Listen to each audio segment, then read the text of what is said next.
మిత్రులారా, ప్రజాపాలన ప్రగతి బాటలో కార్యక్రమంగా ఈనాడు నారాయణపేట శాసనసభ నియోజకవర్గంలో మీ అభిమాన నాయకురాలు స్థానిక శాసనసభ్యురాలు డాక్టర్ పర్ణిక గారి అధ్యక్షతన నారాయణపేట శాసనసభ నియోజకవర్గ అభివృద్ధి కోసం ఈరోజు ప్రారంభోత్సవాలు చేసుకొని అందులో భాగంగా ఆడబిడ్డలకు ఆలంబన ఇవ్వాలని, ఆర్థికంగా వాళ్ళని బలోపేతం చేయాలని ఈరోజు జిల్లా మహిళా సమాఖ్య ఆధ్వర్యంలో పెట్రోల్ బంకును ఈరోజు ఆడబిడ్డలే నిర్వహించుకునే విధంగా రాష్ట్రంలో దేశంలో ఎక్కడ లేని విధంగా ఈరోజు మనము ఆడబిడ్డలు పెట్రోల్ బంకు నిర్వహించుకోవడానికి ప్రారంభించుకున్నాం. ఇదే కాదు, ఆనాడు 2004 నుంచి 2014 వరకు తెలంగాణ రాష్ట్ర ప్రాంతంలో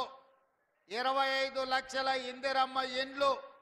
పేదవాడి ఆత్మ గౌరవం ఇందిరమ్మ ఇల్లు అని ఆనాడు తండాలలో, గూడాలలో, మారుమూల పల్లెల్లో ఉన్న పేదలకు, ముఖ్యంగా దళితులకు, గిరిజనులకు, ఆదివాసీలకు, బలహీన వర్గాలకు, మైనారిటీలకు, మహిళలకు ఇందిరమ్మ ఇండ్లు ఆనాడు ఇస్తే 10 సంవత్సరాలు గత ప్రభుత్వం నిర్లక్ష్యం వహించింది. డబుల్ బెడ్రూమ్ ఇండ్లు ఆశ చూపించి 10 ఏళ్ళు మనల్ని మోసం చేసినందుకు తగిన గుణపాఠం చెప్పి ఈనాడు ప్రజాపాలన తెచ్చుకుంటే తెలంగాణ రాష్ట్రంలో మంత్రులు పొంగులేటి శ్రీనివాసరెడ్డి గారి నేతృత్వంలో ఈరోజు 5 లక్షల ఇండ్లు దాదాపుగా తెలంగాణ రాష్ట్రం నలుమూలల ప్రతి నియోజకవర్గానికి దాదాపుగా 3500 ఇండ్లను ఇవ్వాలని ఈరోజు నిర్ణయం తీసుకొని ఆ ఇందిరమ్మ ఇండ్ల శిలా ఫలకాలు ఈరోజు ప్రారంభోత్సవ కార్యక్రమాలు, నూతన ఇందిరమ్మ ఇండ్ల నిర్మాణం కోసం ఈరోజు పునాదులు తీసి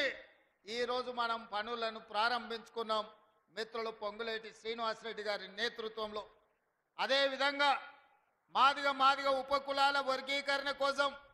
ఈ జిల్లా అభివృద్ధి కోసం అహర్నిశలు కృషి చేస్తున్న పెద్దలు దామోదర్ రాజ నరసింహ గారు, జూపల్లి కృష్ణారావు గారు, అదేవిధంగా మన స్థానిక ఉమ్మడి మహబూబ్ నగర్ జిల్లా శాసనసభ్యులు అచ్చంపేట వంశీ కృష్ణ గారు, కల్వకుర్తి కసిరెడ్డి నారాయణ రెడ్డి గారు, జడ్చర్ల అనిరుద్ధ రెడ్డి గారు, నాగర్ కర్నూల్ డాక్టర్ రాజేష్ రెడ్డి గారు, వనపర్తి మేఘారెడ్డి గారు, షాద్ నగర్ శంకర్ గారు, అదేవిధంగా మహబూబ్ నగర్ ఎన్ఎం శ్రీనివాస్ రెడ్డి గారు, ఈరోజు మక్తల్ మీ అభిమాన నాయకుడు శ్రీహరి గారు, వాకిటి శ్రీహరి గారు, నా సహచర శాసనసభ్యులందరూ ఈరోజు వేలాది మంది అభిమానులను ఇక్కడికి తరలి వచ్చి ఈ ప్రారంభోత్సవ కార్యక్రమాన్ని విజయవంతం చేసి, ఆ పక్కన మా ఆడబిడ్డలు దాదాపుగా 10-15 వేల మంది ఆడబిడ్డలు వచ్చి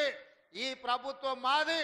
మా తమ్ముడు తెలంగాణ రాష్ట్ర ముఖ్యమంత్రిగా బాధ్యతలు నిర్వహిస్తుండు, మేము ఆదరించాలి, మేము ఆశీర్వదించాలని మా సోదరుల కంటే మా సోదరిమణులు వేలాదికి వచ్చి ఈరోజు క్రమశిక్షణతో అక్కడ కూర్చొని ఈ ప్రభుత్వాన్ని ఆశీర్వదిస్తున్నారు. మిత్రులారా, ఈరోజు ఈ వేదిక మీద నుంచి 4 కోట్ల తెలంగాణ ప్రజల్ని ఆలోచన చేయమని నేను అడుగుతున్నా. ఆనాడు నిజాం నవాబుల నుంచి విముక్తి కలిగిన తర్వాత మొట్టమొదటి హైదరాబాదు రాష్ట్రానికి ముఖ్యమంత్రిగా మా పాలమూరు బిడ్డ బూర్గుల రామకృష్ణారావు గారు ఆనాడు